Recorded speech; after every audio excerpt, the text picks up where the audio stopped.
अथ सप्तमोऽध्यायः। श्रीभगवानुवाच मय्यासक्तमनाः पार्थ योगं युञ्जन्मदाश्रयः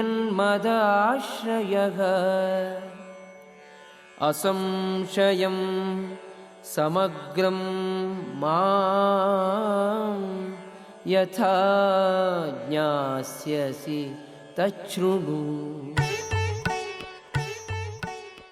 The Supreme Personality of Godhead said, "Now hear, O son of Pritha, how by practicing yoga in full consciousness of me, with mind attached to me, you can know me in full, free from doubt. ज्ञानं तेऽहं सविज्ञानम् इदं वक्ष्याम्यशेषतः यज्ञात्वा नेह भूयोऽन्यत् ज्ञातव्यम् अवशिष्यते. I shall now declare unto you in full this knowledge, both phenomenal and numinous. This being known, nothing further shall remain for you to know. मनुष्याणां सहस्रेषु कश्चित् यतति सिद्धये यततामपि सिद्धानां कश्चिन्मां वेत्ति तत्त्वतः.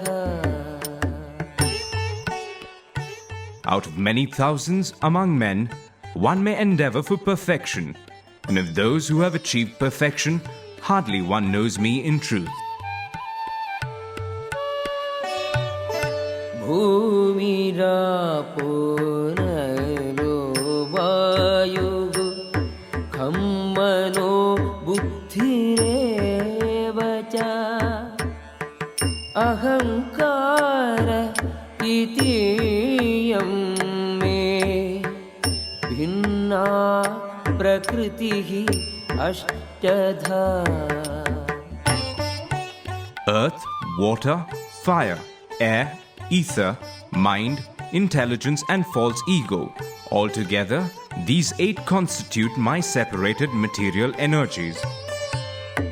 अपरेयम् इतस्त्वन्यां प्रकृतिं विद्धि मे परां जीवभूतां महाबाहो ययेदं धार्यते जगत्.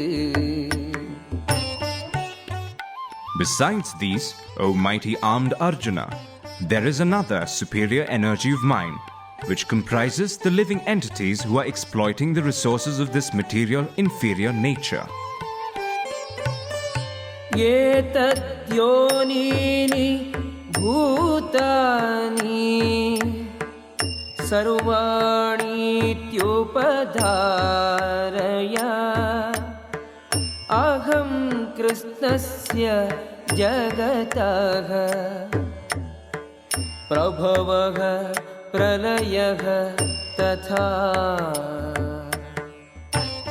All created beings have their source in these 2 natures. Of all that is material and all that is spiritual in this world, know for certain that I am both the origin and the dissolution. मत्तः परतरं नान्यत् किञ्चिदस्ति धनं जया मयि सर्वम् इदं प्रोतं सूत्रे मणिगणा इव. O conqueror of wealth, there is no truth superior to me. Everything rests upon me as pearls are strung on a thread. रसोऽहम् अप्सु Kaunteya प्रभास्मि शशिसूर्ययोः प्रणवः सर्ववेदेषु शब्दः खे पौरुषं नृषु. O son of Kunti, I am the taste of water, the light of the sun and the moon, the syllable Om in the Vedic mantras. I am the sound in ether and ability in man. पुण्यो गन्धः पृथिव्यां च तेजश्चास्मि विभावसौ जीवनं सर्वभूतेषु तपश्चास्मि तपस्विषु. I am the original fragrance of the earth, and I am the heat in fire. I am the life of all that lives, and I am the penances of all ascetics. बीजं मां सर्वभूतानां विद्धि पार्थ सनातनम्. बुद्धिः बुद्धिमताम् अस्मि तेजः तेजस्विनाम् अहम्. O son of Pritha, know that I am the original seed of all existences, the intelligence of the intelligent, and the prowess of all powerful men. बलं बलवतां त्याहं कामरागविवर्जितं धर्माविरुद्धो भूतेषु कामोऽस्मि भरतर्षभा. I am the strength of the strong, devoid of passion and desire.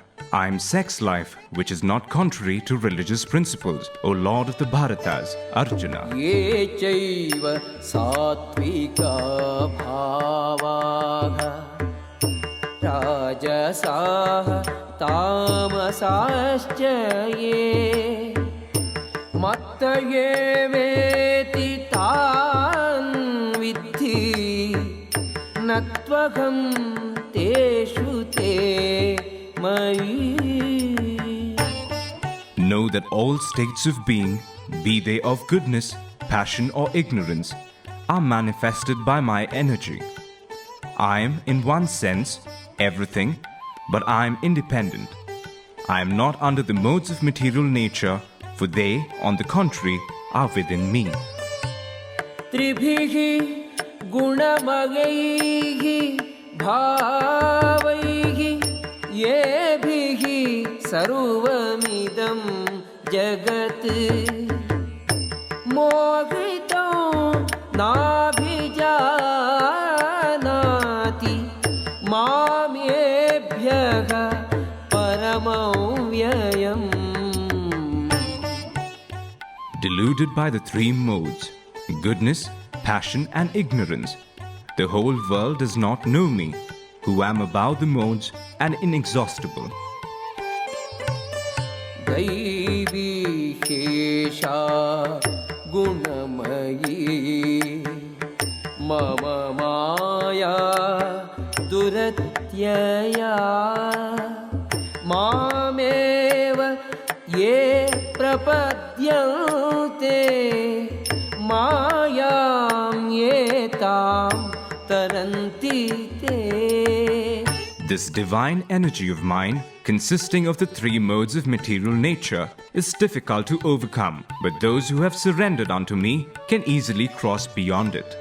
नमां दुष्कृतिनो मूढाः प्रपद्यन्ते नराधमाः माययापहृतज्ञानाः आसुरं भावम् आश्रिताः. Those miscreants who are grossly foolish, who are lowest among mankind, whose knowledge is stolen by illusion, and who partake of the atheistic nature of demons, do not surrender unto me.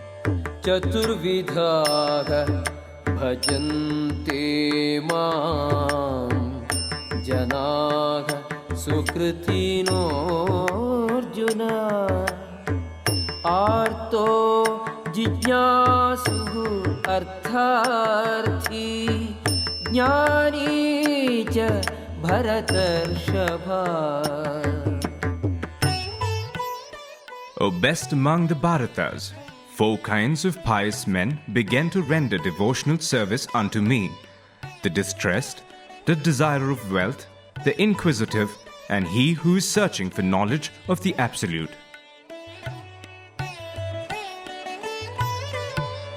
तेषां ज्ञानी नित्ययुक्तः एकभक्तिः विशिष्यते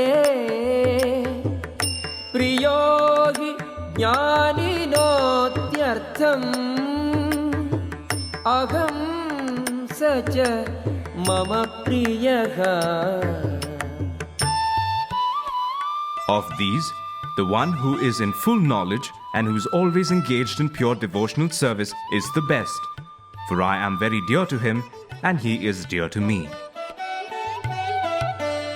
उदाराः सर्व एवैते ज्ञानी त्वात्मैव मे मतम्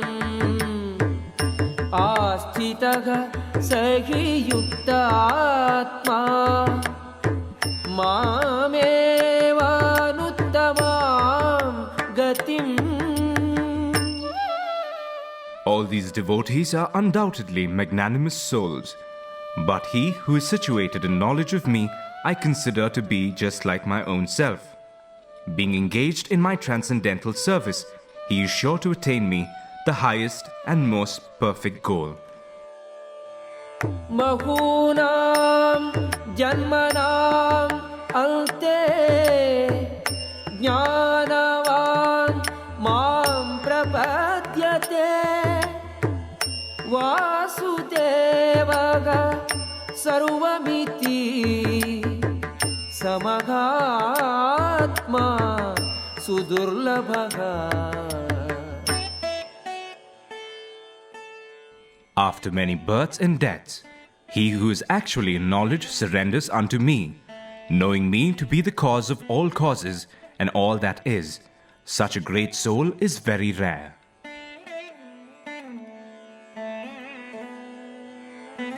कामैस्तैस्तैर्हृतज्ञानाः प्रपद्यन्तेऽन्यदेवताः तं तं नियमम् आस्थाय प्रकृत्या नियता स्वया.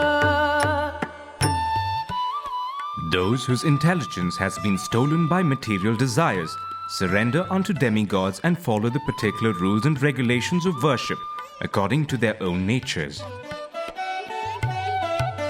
Yo yo yam yam tanum bhaktaka shraddhaya architum ichchati tasya janam shraddham tameva vidadhamyaham. I am in everyone's heart as the super soul. As soon as one desires to worship some demigod, I make his faith steady so that he can devote himself to that particular deity. Sataya shraddhaya yuktaha tasya aradhanam gihate labhate cha tataha kaman mayeva vihitan hitan. Endowed with such a faith, he endeavors to worship a particular demigod and obtains his desires. But in actuality, these benefits are bestowed by me alone. Antavattu फलं तेषां तद्भवति अल्पमेधसाम् देवां देवयजो यान्ति मद्भक्ताः यान्ति मामपि. Men of small intelligence worship the demigods, and their fruits are limited and temporary. Those who worship the demigods go to the planets of the demigods, but my devotees ultimately reach my supreme planet. अव्यक्तं व्यक्तिमापन्नं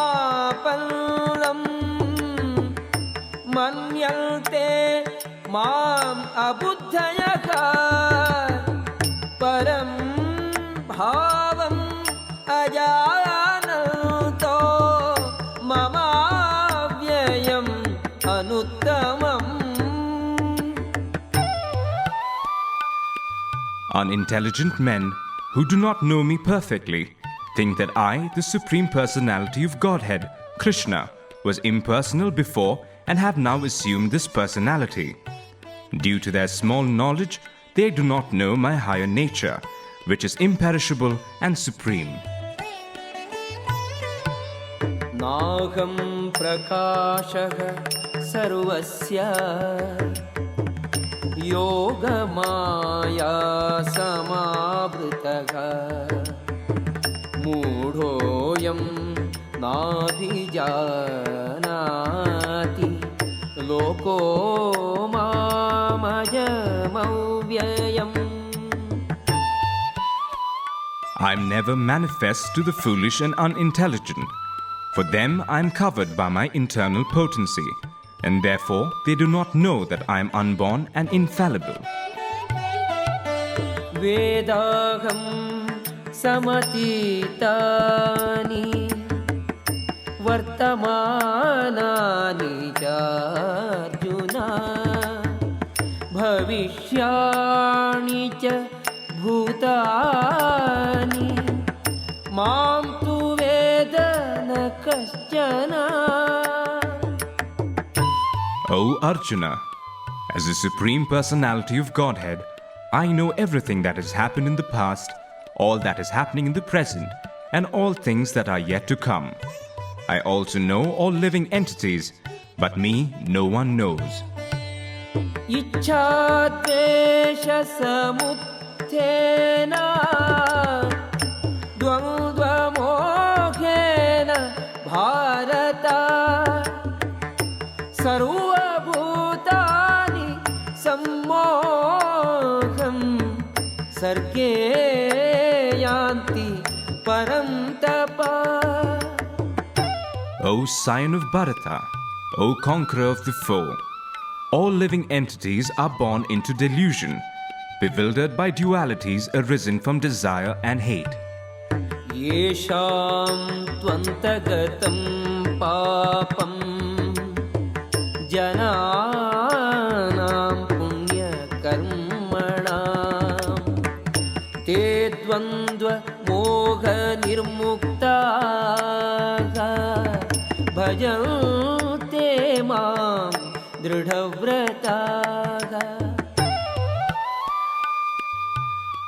Persons who have acted piously in previous lives and in this life, and whose sinful actions are completely eradicated, are freed from the dualities of delusion, and they engage themselves in my service with determination. जरामरण मोक्षाय मामाश्रित्य यतन्ति ये ते ब्रह्म तद्विदुः कृष्णौ अध्यात्मं कर्म याखिलम्. Intelligent persons who are endeavoring for liberation from old age and death take refuge in me in devotional service. They are actually Brahman because they entirely know everything about transcendental activities. साधिभूताधिदैवं मां सायुज्यं च ये विदुः प्रयाणकालेऽपि च मां ते विदुः युक्तचेतसः. Those in full consciousness of me, who know me, the Supreme Lord, to be the governing principle of the material manifestation of the demigods and of all methods of sacrifice, can understand and know me, the Supreme Personality of Godhead, even at the time of death. ॐ तत्सदिति श्रीमद्भगवद्गीतासु उपनिषत्सु ब्रह्मविद्यायां योगशास्त्रे श्रीकृष्णार्जुनसंवादे ज्ञानविज्ञानयोगो नाम 7मोऽध्यायः.